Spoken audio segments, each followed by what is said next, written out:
Dans le processus d'urbanisation de la capitale sénégalaise, l'État avait pris la décision de doter Dakar d'infrastructures et d'édifices modernes à la hauteur de son standing. Des bailleurs de fonds avaient proposé la construction d'un centre commercial de 4 tours. Cité des affaires Kawsara, sur l'emplacement du stade Assane Diouf, le stade servait d'entraînement aux jeunes de Rebeuss. À cet effet, un protocole d'accord a été élaboré par le gouvernement et les promoteurs chinois afin de faire profiter le maximum possible aux populations riveraines. Le projet Kawsara a été initié d'abord avec un homme d'affaires pakistanais qui est décédé et les héritiers n'ont pas cru bon de poursuivre le projet.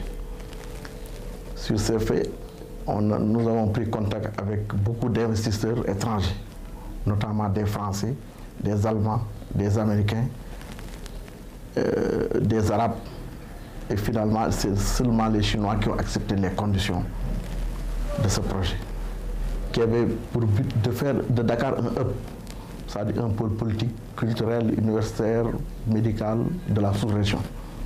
Parce que c'est suite à la demande de beaucoup de sociétés qui voulaient une plateforme à Dakar, depuis les événements de Côte d'Ivoire et le repli de la BAD. La BAD même a voulu s'installer en Côte d'Ivoire, mais il n'y avait pas d'infrastructure adéquate par rapport au standing de la BAD ou d'autres sociétés internationales. Donc les Chinois ont accepté toutes les conditions. Ça veut dire que les Chinois disposent d'un bail en bonne et due forme. Les redevances sont payées régulièrement. Mais en contrepartie, le gouvernement du Sénégal avait exigé la construction d'un stade omnisport et d'une arène de lutte. Les Chinois ont accepté ces conditions-là. En plus de cela, le président de la République a exigé aussi qu'un terrain d'entraînement à proximité de la population de Rebeuss soit édifié. Il a mis à notre disposition un terrain et les Chinois sont en train de dérouler le projet sur ce terrain-là. Donc construire un terrain d'entraînement avec vestiaire et toutes les commodités. Et les Chinois même s'engagent à réfectionner l'école de Rebeuss qui était en désuétude. L'école de Rebeuss est en train de se transformer. On implantera même une salle informatique. On va réhabiliter les toilettes de l'école. En plus de cela. Donc, c'est un investissement de 135 milliards. Dans le contexte de crise, nous estimons même que le débat il est surréaliste. La construction du terrain d'entraînement et la réfection de l'école sont déjà en cours. Et la majeure partie des travailleurs vient de Rebeuss. Et ces jeunes considèrent ce projet, à juste titre, une aubaine pour leur quartier. On recrute que des jeunes de Rebeuss. Déjà, on a près de 200 photocopies carte d'identité des gens qui veulent travailler. Mais pour le moment, pour le début, on a recruté une cinquantaine qui ont déjà commencé à travailler et ils reçoivent leur paye normalement. Il y a beaucoup d'avantages que les Rebeussards peuvent utiliser dans ce projet-là. Les emplois, le nouveau terrain d'entraînement. Ils nous ont rassuré que le projet reste dans la surface de l'espace Assane Diouf. Il ne touche pas le quartier. C'est pour cela que le projet nous a convaincus. Tout le monde souhaite un projet comme Kawsara vient dans son quartier. On nous a amené le projet de Kawsara. On est obligé d'adhérer sur le projet de Kawsara. Avant, on n'avait pas compris qu'est-ce que c'est que le projet de Kawsara. On nous a dit des choses, on nous a raconté des choses qu'on n'avait pas compris. Qu'est-ce que c'est que le projet de Kawsara. On croyait qu'on va aller déloger notre quartier. C'est pour cela, avant, on n'avait pas adhéré sur ce projet-là. Du côté de l'État, l'on peut se targuer d'avoir négocié une bonne affaire inédite, vu les avantages en faveur des populations et pourquoi pas répliquer les promoteurs. Même des États forts cherchent à créer des emplois en injectant de l'argent, que ce soit aux États-Unis, en France ou ailleurs. Nous, si nous avons des investisseurs qui, malgré la distance, veulent servir au Sénégal, dans un projet à caractère national, pour nous, le débat est suranné. C'est un projet qui va coûter plus de 100 milliards CFA. Et j'ai entendu ce débat-là. Nous avons bien sûr donné, nous, en tant que ministère, nous avons donné l'autorisation de construire. Et en même temps, nous avons approuvé ce projet, qui est quand même assez important et qui va changer un peu la physionomie de la zone. Ce qu'il faut savoir, c'est qu'une ville, ça vit, ça bouge. Et en fonction de ça, les plans doivent être modifiés. Vous savez, avant, il n'y avait pas la corniche telle qu'elle est aujourd'hui. Donc la ville, le bord de mer s'est totalement transformé dans les dernières années. Et en fonction de cela, on peut regarder cet urbanisme qui évolue, comme je l'ai dit, donc en fonction de la vie réelle de la ville.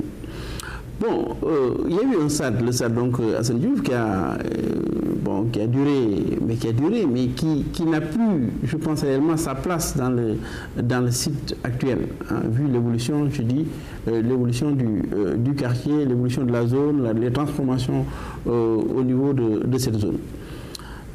Donc nous avons eu l'opportunité de contracter avec Kawsara, hein, pour le développement de ce projet qui est quand même relativement important. Nous avons dit ce qui était le plus important pour les jeunes, parce que quand même le SAD, c'était un SAD principalement réservé aux jeunes de football. Nous avons dit ce qui était le plus important, c'est qu'ils aient, ces jeunes-là, un centre d'entraînement, même si ce n'est pas ce SAD, qu'ils aient un centre d'entraînement dans lequel ils pourront s'entraîner, jouer au football, faire des matchs. Et nous avons trouvé l'espace pour le faire. Donc ça, c'est préservé. Ensuite, nous avons dit, en relation avec ces jeunes-là, quand nous allons développer le projet, il faudra forcément qu'il y ait des avantages pour le quartier.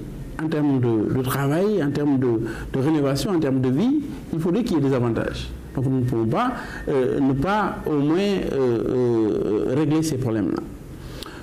Ainsi, si vous voyez, donc en contrepartie, nous avons le projet doit construire une arène de lutte, doit construire un SAD omnisport. Et en même temps, dans le site, nous avons parlé du centre d'entraînement, nous avons parlé de la réfection de l'école, hein, dans laquelle se trouve le centre d'entraînement. Nous avons parlé de centre social qu'il faudrait construire, qui va aussi coûter au moins une centaine de millions, sinon plusieurs centaines de millions. Nous avons donc beaucoup d'avantages pour les jeunes. Nous avons dit que dans la construction, il y a certains avantages, au cours de la réalisation du projet, il y a certains avantages pour les jeunes. Et après la réalisation, il faudra aussi que ces avantages soient maintenus. Nous avons dit par exemple, dès maintenant, au moment de la réalisation, il faudrait que la main-d'œuvre soit essentiellement la main-d'œuvre issue de Rebeuss, donc du quartier. Et donc je pense que tous les jeunes ont été associés, les ASC ont été associés, et il y a eu une discussion, une intégration de l'ensemble de leurs besoins. Donc, et même nous avons dû, dans le protocole d'accord que nous signons avec nos partenaires, nous avons dit noter le nombre minimum d'employés qu'il faudrait pour les gens du quartier. Nous avons dit par exemple, comme c'est une construction, le minimum c'est que les 65% au niveau de la main-d'œuvre non qualifiée, au moins il y a 65% qui doivent être issus de ce quartier. 35% pour la main-d'œuvre qualifiée. Et nous avons dit que s'il y a des cadres, il y a un certain nombre d'agents de maîtrise qu'il faut, il y a un certain nombre de cadres qu'il faudrait au moment de la réalisation de ce projet. Et pour calmer les esprits, le ministre d'État insiste et signe que le projet ne dépassera pas l'espace occupé par le stade Assane Diouf, comme ils l'ont paraphé sur le protocole. Dans le protocole d'accord que nous avons signé avec nos partenaires, avec ACCI, donc pour la réalisation du projet Kawsara, nous avons notamment écrit que la société ACCI s'engage à respecter strictement les limites du terrain qui lui est affecté et à n'exécuter aucun travail de construction en dehors du cadre de l'assiette du stade Assane Diouf. Donc là, c'est très précis. Donc ce qui nous intéresse aujourd'hui, c'est vraiment la rénovation du SAD. Et ils ne sont intéressés que par rapport donc, à la construction donc, du centre commercial. Donc le reste, bon, ça c'est certains qui font des extrapolations. Mais nous, vraiment, aujourd'hui, ce qui est le plus important, c'est que nous puissions moderniser en mettant en place, pour le bénéfice des populations, en mettant en place ce centre commercial, centre d'affaires.